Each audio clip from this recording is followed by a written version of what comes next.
Hey, data scientists, data engineers, Pythonistas, welcome back to another in the series on Fluent Python about Luciano Ramal's fantastic book about the language, syntax, features, everything else. We're just still on chapter 2, even though we're a few videos in now.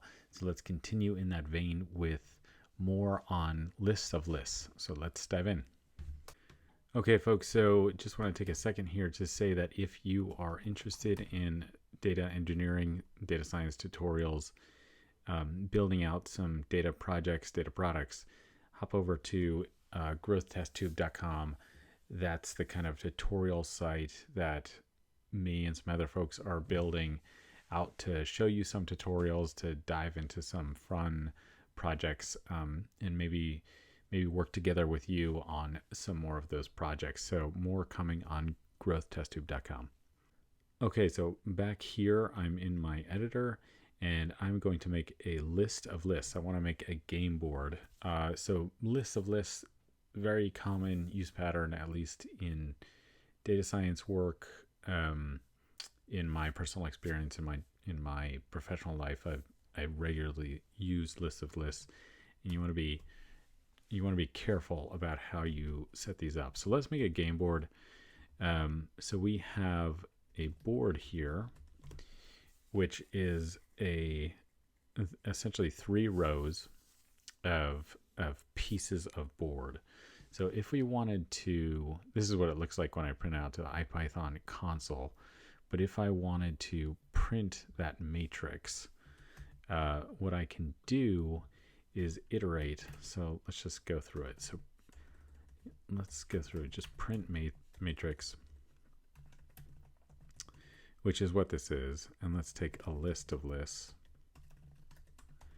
And so for row in list of lists, what we can do is print out, well, let's print the row and see what happens. Print matrix. Take the board. Okay, so that prints out the board, but we don't need to print the row itself. So what we could do is print just a string.join, and then we can print the row. So let's see how different that is. Okay, so nice. So that is joining the row with strings. So we get out of those brackets. And now if we wanted to even make sure that what we're doing is mapping strings, because we don't necessarily have to have strings in those rows, we can map the string to the row there, and that will ensure that even if we have ones or zeros or x's, well, 1 zeros are a non string object that it would map to a string, so we could print it out. So that's our game board. So remember, this board is just a list of lists. So if I do something like board and I index into the first row and the second column, and I put a 1 there, you can see that it showed up here. And so if I print matrix now with that board, it shows up.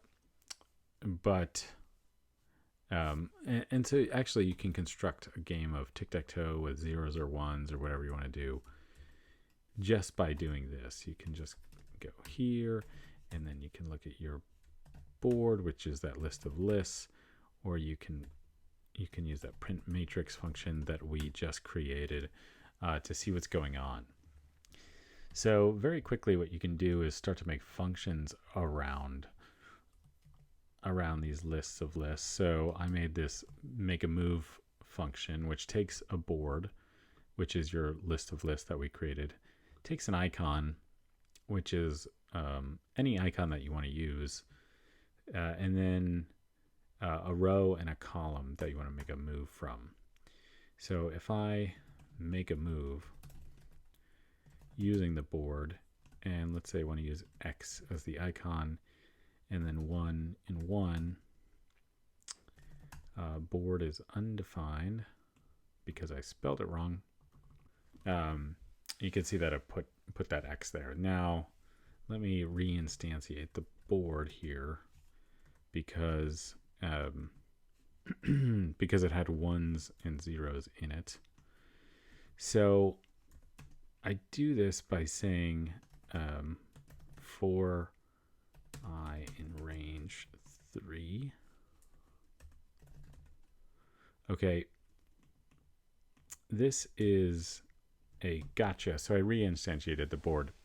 This is a gotcha here with lists of lists. So what I don't want to do is something like this to instantiate the board, which is instead of the list comprehension for I in range 3, just multiply it out. Because what we have here, the wrong approach, looks like the typical board that we used, but you see the first move that I made with my make a move function generated X's for in each of the columns here. And the piece why this is wrong is because the IDs on each of these rows is the same. So it's the same list in each of these rows. Instead of in our regular board, if we do that, when we instantiated it the correct way, you can see that the IDs of each row of the board are different. And that is what we need. Yeah, these numbers are not the same. So this is something you really need to be aware of if you're making lists of lists, lists of mutable objects. It will catch you in some surprising ways, and it's likely one of the things that you will need to debug in your Python career at some point. These two lists look very similar, but they are very different in how they will behave when you make a move on one of them